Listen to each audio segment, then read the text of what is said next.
हाय। इस वीडियो में हम पढ़ेंगे अप्रोचेस ऑफ बजटिंग। अप्रोचेस मतलब कौन सा वे होगा through which we will make the budget. हमारा अप्रोच क्या होगा, हमारा तरीका क्या होगा जिससे हम बाकी के जो भी बजटिंग मेथड है उसको सिलेक्ट कर सकते हैं। सो मेनली हम यही इस वीडियो में पढ़ेंगे। We will mainly study the principal approaches for the budgeting. तो उसमें मेनली हम दो अप्रोचेस पढ़ेंगे। सबसे पहला है incrementalist approach and second is the rationalist approach. तो जो इंक्रीमेंटलिस्ट अप्रोच है ये मेनली किसने बताया था, इंक्रीमेंटलिज्म।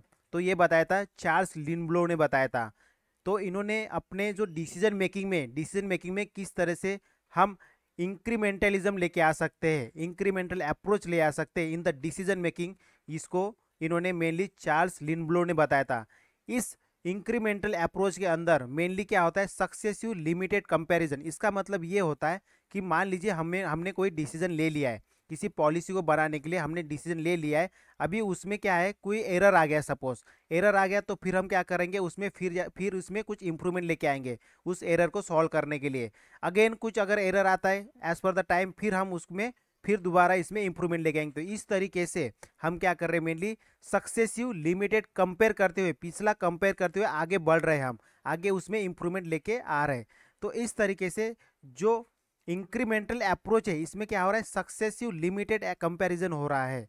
तो इसीलिए जो पॉलिटिकल साइंटिस्ट है इन्होंने बजट को क्या कहा, ये इंटरेस्ट ओरिएंटेड है। क्योंकि इसमें क्या होता है, मेनली जो भी डिसीजन लिया जाता है वो दो तरीके से लिया जाता है। सबसे पहला who play and who received. तो जिस आधार पे, मतलब जो बजट बनाया गया है, कौन बजट बनाया है और किस लिए बनाया, ये मेनली ध्यान दिया जाता है। तो इसमें क्या होता है, बजट के अंदर मेनली क्या प्रेफरेंस लिया जाता है, इसमें जो मेनली पॉलिटिक्स इसमें लिया जाता है दैन इकोनॉमिक्स। क्योंकि क्या होता है, मेनली इंक्रीमेंटलिज्म में बहुत सारे ग्रुप्स होते हैं, सोशल ग्रुप्स होते हैं, इंटरेस्ट ग्रुप होते हैं, अलग अलग ओपोजिशन पार्टीज होती है। तो इस तरह अगर पॉलिटिक्स को अगर बचाना है, किसी भी रूलिंग पार्टी को अगर लोगों के सामने अपने वोट्स को, अगर वोट्स निकाल के वोट्स चाहिए उनको, तो क्या होगा, डेमोक्रेटिक कंट्री के अंदर मेनली उसको पॉलिटिक्स को ज़्यादा ध्यान देना होता है। जब भी वो बजट को प्रेफर करेगा, बजट बनाएगा, तो प्रेफरेंस उसका क्या रहेगा, पॉलिटिक्स रहेगा। क्योंकि लोगों को खुश करना है उनको, तभी जाके उसको वोट मिलेगा, आगे चल के उसका अपर हैंड रहेगा इन द नेक्स्ट इलेक्शन। इसीलिए इसमें इकोनॉमिक्स को ज़्यादा ध्यान नहीं दिया जाता है, किसमें, इस मॉडल में, इंक्रीमेंटल अप्रोच के अंदर में। तो इंक्रीमेंटल अप्रोच में मेनली किस चीज़ के ऊपर इम्पोर्टेंस दिया जाता है, इसमें पॉलिटिक्स के ऊपर ज़्यादा इम्पोर्टेंस दिया जाता है। और इसमें जो जो जब पॉलिसी बनाई जाती है तो इसमें बहुत ज़्यादा जो डिसीजन में बहुत कम डिसीजन किस लिए लिया जाता है, जो भी अल्टरनेटिव्स होगा, मतलब अल्टरनेटिव्स सबसे कम सिलेक्ट किया जाता है इसमें, और बहुत स्मॉल नंबर में। और मैक्सिमम जो टाइम दिया जाता है वो दिया जाता है स्मॉल इंक्रीमेंट करने में। जब बजट बनाते हैं तब क्या होता है, जब किसी पॉलिसी, ऑलरेडी जो पॉलिसी है उसके तरफ ज़्यादा ध्यान दिया जाता है, ना कि एक सेपरेट पॉलिसी। तो जो ऑलरेडी पॉलिसी बनी है उसमें हम और कितना, एक स्मॉल स्मॉल कितना इंक्रीमेंट लेके आ सकते हैं, सो दैट हम उस पॉलिसी को और आगे ले जा सकते हैं। इस तरीके से कुल मिला के ये है, इसमें इंक्रीमेंटलिज्म में हमें क्या करना है, हमें ज़्यादा फोकस अल्टरनेटिव पे नहीं देना है। हमें ऑलरेडी जो ऑलरेडी इस्टेब्लिश जो पॉलिसी होती है उसी में बस हमें इंक्रीमेंट करना है। तो यही है मेनली इंक्रीमेंटल अप्रोच में, क्योंकि इसमें हमें पॉलिटिक्स के तरफ ज़्यादा ध्यान देना होता है इंक्रीमेंटल अप्रोच में, जब हम बजट बनाते हैं तब। और ये मेनली किसने कहा है, ये वाला जो अल्टरनेटिव सिलेक्ट करना, मतलब सबसे कम अल्टरनेटिव सिलेक्ट करना है और स्मॉल स्मॉल इंक्रीमेंट करना है, ये मेनली कहा गया, विल्स विल्स स्काई ने कहा गया। ओके। तो अभी हम मेन इसकी डेफिनेशन को समझते हैं कि इंक्रीमेंटल अप्रोच मतलब इंक्रीमेंटलिज्म होता क्या है एक्चुअली।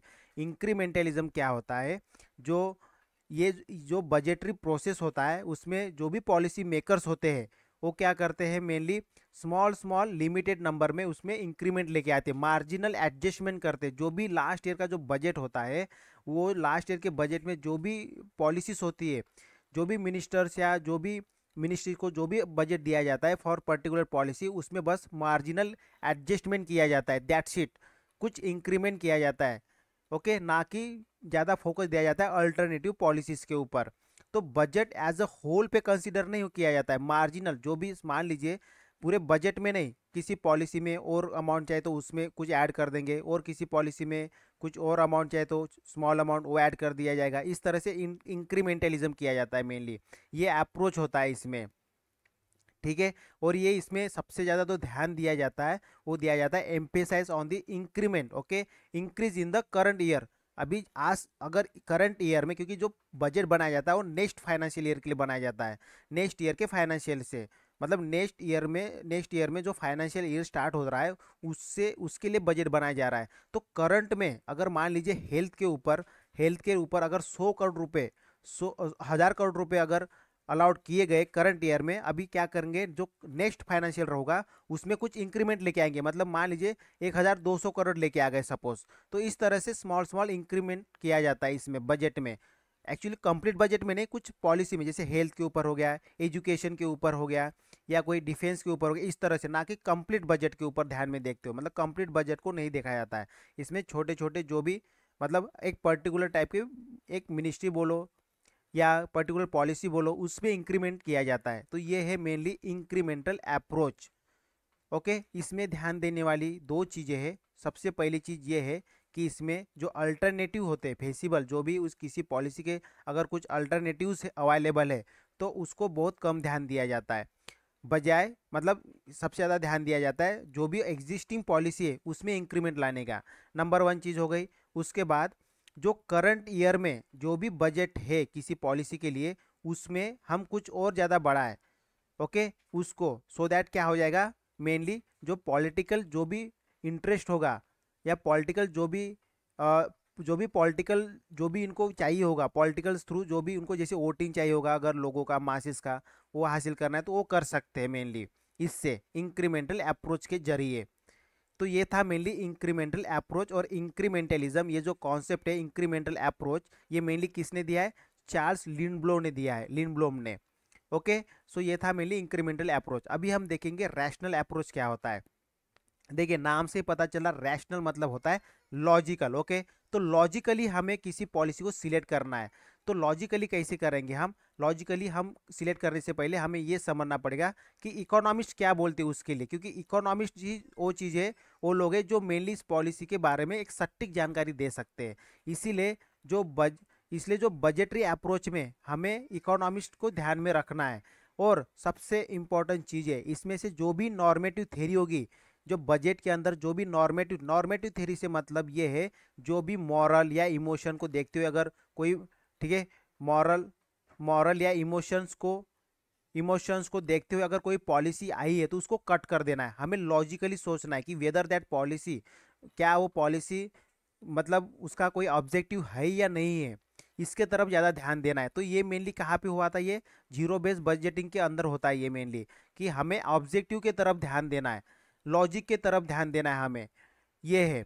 तो जो ऑब्जेक्टिव ऑफ द बजट जो होता है ना, बजट प्रोसेस का, तो वो मेनली पब्लिक पॉलिसी और प्रोजेक्ट को ध्यान देता है कि जो पॉलिसी और जो प्रोजेक्ट जो हम ला रहे हैं, क्या उसका कोई ऑब्जेक्टिव है या नहीं है। तो इसीलिए ये जो है, ये जो वेस्टफुल जो रिसोर्सेस होता है, जब हम किसी किसी के ऊपर अगर पैसा अगर हम खर्च कर रहे हैं, अगर उसका कोई ऑब्जेक्टिव नहीं है, तो फिर वो क्या है, वेस्ट हो जाएगा पैसा। तो ये जो रैशनल अप्रोच है, ये जो वेस्टफुल जो पैसा हो रहा है उसको क्या करता है, ये मिनिमाइज करता है, जो भी, क्योंकि ये लॉजिकली सोचता है whether that policy have the objective और not, according to that only he will allowed the fund.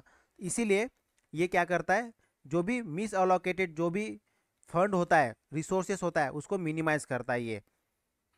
तो इसमें जो ब्रुक बेकर्स ने क्या कहा मेनली इस रैशनल अप्रोच के रिलेटेड, उन्होंने कहा कि इसमें मेनली पब्लिक प्रेफरेंस हो गए, जिसमें बेनिफिट हो गए सभी के, और इसको भी ध्यान दिया जाता है, सबका पार्टिसिपेशन जरूरी है इसके अंदर, तभी तो पता चलेगा कि क्या चाहिए इसमें मेनली। तो ये सभी, उसके बाद जो भी पब्लिक चॉइस मेजर्स होते हैं मेनली, उसको भी ध्यान दिया जाता है इस पॉलिसी के अंदर। तो इस तरीके से रैशनल अप्रोच होता है, जिसमें मेनली जो पॉलिसी जब सिलेक्ट किया जाता है तो उसका लॉजिक दिखाया जाता है, उसका ऑब्जेक्टिव क्या है, उस पॉलिसी का ऑब्जेक्टिव क्या है, उसको ध्यान दिया जाता है। और इसमें क्या ध्यान दिया जाता है, इंक्रीमेंटल अप्रोच के अंदर मेनली ध्यान दिया जाता है कि हमें क्या करना चाहिए, जो लास्ट जो पॉलिसी है बस उसमें इंक्रीमेंट करना है हमें। तो ये है इंक्रीमेंटल अप्रोच, इसमें लॉजिक नहीं देखा जाएगा, ये मेनली नॉर्मेटिव बेस पे होता है। नॉर्मेटिव थ्योरी यहाँ पे अप्लाई की जा सकती है, लेकिन नॉर्मेटिव थ्योरी मैंने बताया जिसमें नॉर्मेटिव थ्योरी मतलब जिसमें मॉरल और इमोशन को ज़्यादा ध्यान दिया जाता है, लेकिन रैशनल अप्रोच में ये चीज़ें नहीं होती है, इस थ्योरी का कोई यूज़ नहीं होता है इस चीज़ में। अब ठीक है, ये दोनों हो गए rational approach and incremental approach. अभी हम बात करेंगे एडमिनिस्ट्रेटिव, ठीक है, मतलब पब्लिक एडमिनिस्ट्रेटिव पर्सपेक्टिव क्या है इस पॉलिसी से रिलेटेड, मतलब बजटिंग से रिलेटेड पब्लिक एडमिनिस्ट्रेटिव पर्सपेक्टिव क्या है। देखिए, अगर पब्लिक एडमिनिस्ट्रेशन है इसका मतलब क्या है कि लोगों को हमें इक्वेलिटी लेके आना है। तो इक्वेलिटी कैसे आ जाएगी लोगों के अंदर, हमें मतलब इक्वेलिटी आ जाएगी थ्रू दी पब्लिक एडमिनिस्ट्रेशन। अगर एडमिनिस्ट्रेशन अच्छा है तो जो भी रिसोर्सेज अलोकेट की गई है वो क्या हो जाएंगी, प्रॉपरली डिस्ट्रीब्यूट हो जाएगी। तो एक किसी भी बजट के अंदर जो एडमिनिस्ट्रेशन होता है वो बहुत इंपॉर्टेंट रोल प्ले करता है, क्योंकि वो क्या करता है, अलोकेशन ऑफ रिसोर्सेज, जो भी रिसोर्सेज अलोकेट की जाती है उसको क्या करता है, उसको रिसोर्स को अलोकेट करता है, जो भी कॉम्पिटिटिव अल्टरनेटिव्स है उसमें से वो क्या करता है, सिलेक्ट करता है। तो ये जो पब्लिक एडमिनिस्ट्रेटिव अप्रोच जो है ये मेनली इफिशियंसी और इफेक्टिवनेस को बढ़ाता है। बजट के अंदर में इफिशियंसी और इफेक्टिवनेस को बढ़ाता है। तो ये क्या है, मेनली इकोनॉमिक प्रिंसिपल्स है, जो मेनली किसने बताया, ये लेविस ने बताया है। तो इसीलिए जो जो पब्लिक एडमिनिस्ट्रेशन है इसका जो मेन रोल है वो क्या है कि सोशल इक्विटी लेके आना है, क्योंकि ये उसका क्या है, मेनली पब्लिक एडमिनिस्ट्रेशन का थर्ड एक एडमिनिस्ट्रेटिव का पिलर है। तो इसीलिए अगर हम बजटरी प्रोसेस में अगर हम एडमिनिस्ट्रेटिव पर्सपेक्टिव से सोचे तो एडमिनिस्ट्रेट जो पब्लिक एडमिनिस्ट्रेशन है ये मेनली इक्वेलिटी की बात करता है, जो भी गवर्नमेंट सर्विसेज है, ठीक है, या ये मेनली रिस्पॉन्सिवनेस होता है to the need of the citizen, लोगों की ज़रूरत क्या है उस हिसाब से रिसोर्स अलोकेट हुए या नहीं हुए। और उसके बाद जो पब्लिक एडमिनिस्ट्रेशन है ये क्या है, बेटर अंडरस्टैंडिंग रखता है, जो भी रिसोर्स हुए वो फेयरनेस से हुए या नहीं, इक्वेलिटी है या नहीं उसमें, या जो भी इकोनॉमी से जो भी इफिशियंसी या सोशल इक्विटी है ये सभी चीज़ों को बैलेंस किया गया है या नहीं वाइल बजटिंग। तो ये सभी चीज़ें मेनली जो पब्लिक एडमिनिस्ट्रेशन है ये मेनली किस चीज़ की बात करता है, सोशल इक्विटी की बात करता है। ओके, सोशल इक्विटी कि जो बजट बन रहा है क्या उसमें सोशल इक्विटी के लिए कोई प्रोविज़न है या नहीं है, कि बस बस कैपिटल के लिए ये ध्यान दिया जा रहा है। इस तरीके से मेनली पब्लिक एडमिनिस्ट्रेटिव पर्सपेक्टिव देखा जाता है, मतलब इस पर्सपेक्टिव से बजट को देखा जाता है। और ये कुछ अप्रोच है, एक रैशनल अप्रोच है बजट बनाते वक्त और ये इंक्रीमेंटल अप्रोच है। तो ये था mainly approaches to the budgeting. Okay, so हमने यहाँ पे जो चैप्टर नंबर 6 है दैट इज बजटिंग, जिसके टाइप्स हमने देखा और अभी हमने इस वीडियो में अप्रोचेस कवर किया है। Okay, so that's all for this video, thank you, bye bye.